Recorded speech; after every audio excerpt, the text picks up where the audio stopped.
5.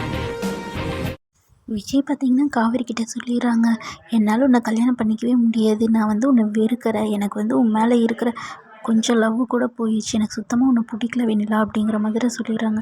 ஆனால் பார்த்தீங்கன்னா வெண்ணிலா, என்னால் உன்னை மறக்க முடியாது விஜய், கல்யாணம் பண்ணால் நான் உன்னை தான் பண்ணுவேன், இல்லைன்னா வேறு யாரையும் பண்ண மாட்டேன் அப்படிங்கிற மாதிரி சொல்லிட்டு, நாளைக்கு வந்து நீ எனக்கு கல்யாணம் பண்ணுவேன் கோயிலில் அப்படிங்கிற மாதிரி சொல்லிட்டு வெண்ணிலா வந்து வெயிட் பண்ணிகிட்ருக்காங்க.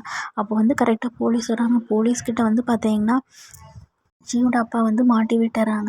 வெண்ணிலாவோட அப்பா அம்மா வந்து ஆக்சிடென்ட் ஆகிறதுக்கு காரணமே பார்த்திங்கன்னா விஜய்ன்னு சொல்லி மாட்டி விட்டுறாங்க. இதுக்கேதே வெண்ணிலா ஷாக் ஆகிறது மட்டும் இல்லாமல், விஜய் அப்படி பண்ண மாட்டார், எனக்கு நம்பிக்கை இருக்குது அப்படிங்கிற மாதிரி வெண்ணிலா சொல்கிறாங்க. ஆனால் விஜய் பயங்கரமாக கோவப்பட்டுட்டு பொய் சொல்கிறாங்க அப்படிங்கிற மாதிரி சொல்லிட்டு அஜயோட அப்பா வந்து அரெஸ்ட் பண்ணி கூட்டிகிட்டு போயிடுறாங்க.